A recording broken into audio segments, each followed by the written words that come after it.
Hello and welcome to my YouTube channel. If you're regular here, you know I review many photographic, audio and video related products. Well, today I'm taking a quick comparison between the images or the photographs that come off the Canon PowerShot V10 that we have here. This is a really nice little compact vlogging camera, really. It's designed for vlogging, so it's not really designed for taking photographs, but it does take really decent photographs, albeit they're only JPEGs. You can't take raw images with this little camera, but it's a solidly built, really nice, rugged, compact little camera, 2-inch screen on the top. Obviously, so you can actually see what you're taking photographs of, and it works well. The field of view is 19mm on the Canon V10, so quite a wide angle field of view with a V10, and I wanted to see how well that compares with the DJI Pocket 3. Now again, this is a gimbal camera, so it's a vlogging camera stroke video camera primarily, but I think a lot of people are not looking at how great the images are that come from it, because it takes still images.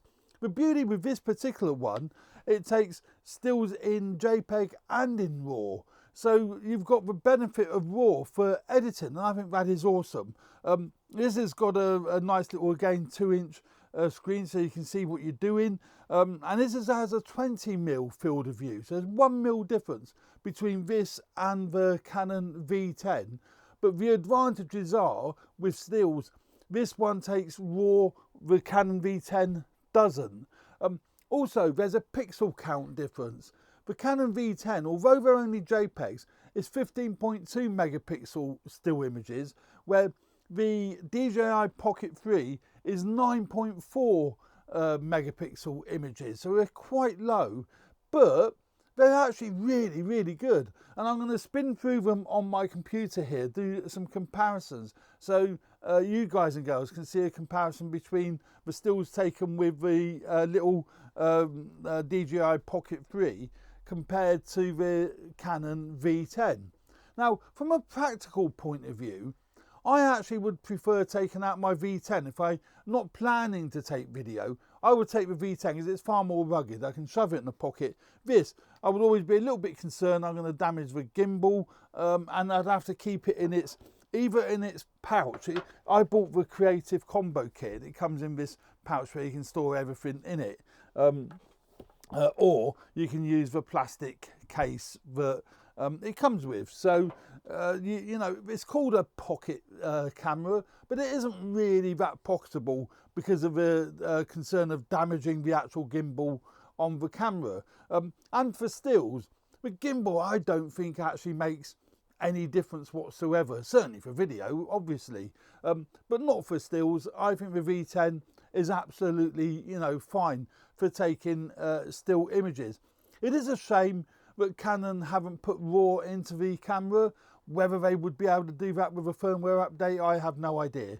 I don't think they would have any plans to do so. Sony haven't done that with their Sony ZV-1F. That only takes JPEG images. In fact, it's a very similar sort of camera to the V10, just a more conventional style. So yeah, that's the styling and the shape of the DJI Pocket 3. And I say, let's take a look at these images. And I think you'll be quite surprised actually how great the images are that come off the DJI Pocket 3. They're very usable and they're very pleasant images.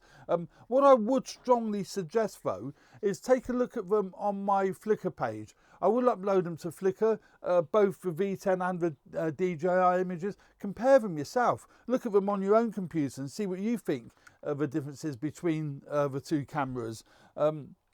I think the DJI stands up brilliantly, but let's have a quick look. So let's just go through. I'm not gonna. I've set these up so I can actually load them fairly easily. But let's have a look at them and see what they look like in Lightroom.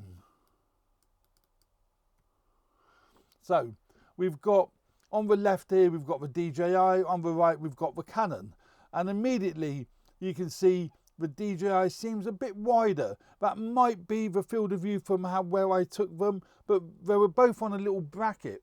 So the field of view should have been very, very similar between the two cameras, but we look at clarity and sharpness. The DJI is a raw image, and the Canon obviously is a JPEG, but again, sharpness and detail.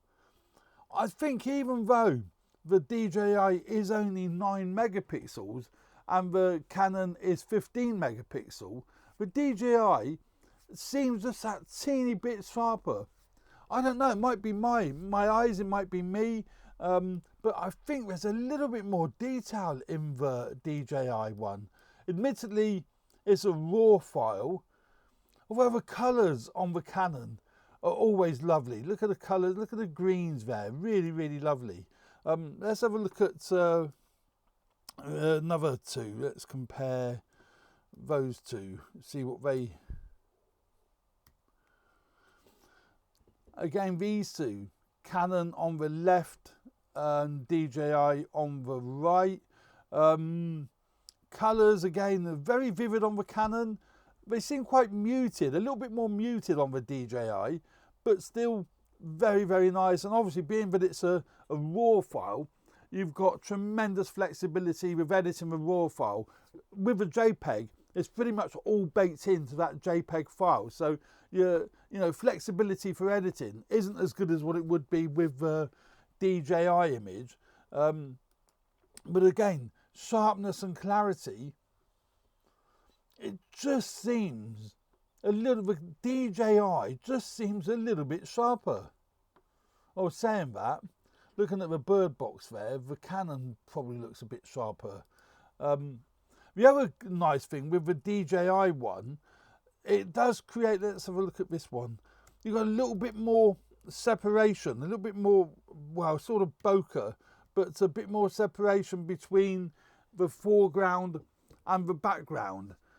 So I think that is really nice with some images, that you can create a bit of separation between the foreground and the background. But DJI Pocket 3 seems to achieve that just that little bit better than what the Canon V10 does. But it's very subjective, and some people may not want that particular look. So, I can see here, even at a wide shot, the DJI just looks that little bit crisper. It looks really nice, actually, the DJI. The Canon one, also the DJI seems to handle flare a little bit better than what the Canon one does. The Canon seems to lose contrast when you're shooting into light, where the DJI doesn't tend to quite so much. But if you zoom in, again, overall, if we look at these little leaves here and the plants here, the DJI just seems that little bit sharper. But I'm clutching at straws here to find a huge difference between the two. I think they're both, very capable stills cameras. So we'll look at these two.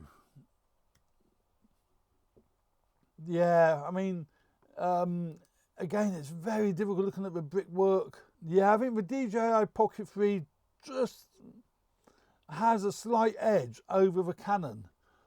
But the DJI Pocket 3, if you just bought the base unit and not the creator combo, it's about 490 quid.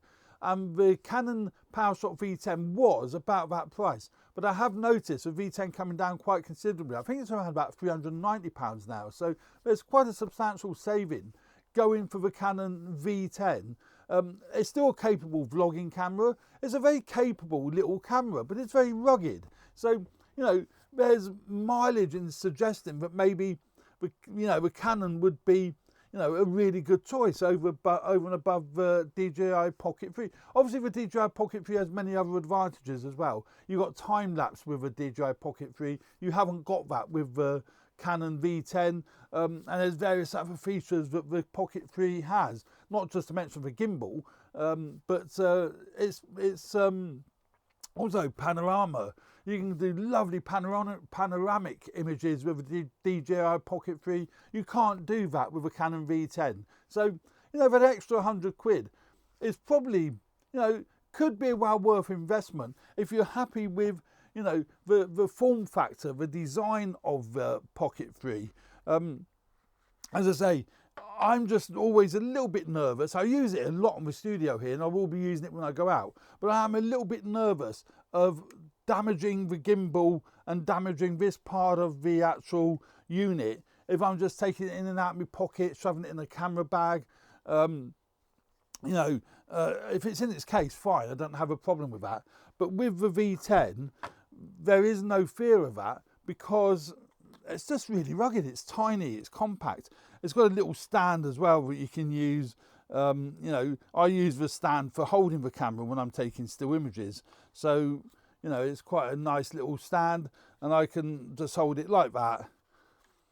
That on the back, and that's what I would do. That's how I take, my photographs with it. And quite often I just use the touch function on the back of the screen to actually find the focus point and then take the photograph using the button on the front. So, it's a flexible little camera. It's a nice little camera, and, great lens on it. So, I don't think there's a huge difference in image quality. So there we go. I hope you found that interesting and entertaining. Please subscribe to my channel if you haven't already done so. Hit the like button if you like the content of my videos. I'd really, really appreciate that. It does help me grow the channel. Thanks very much. Cheers for now. Bye.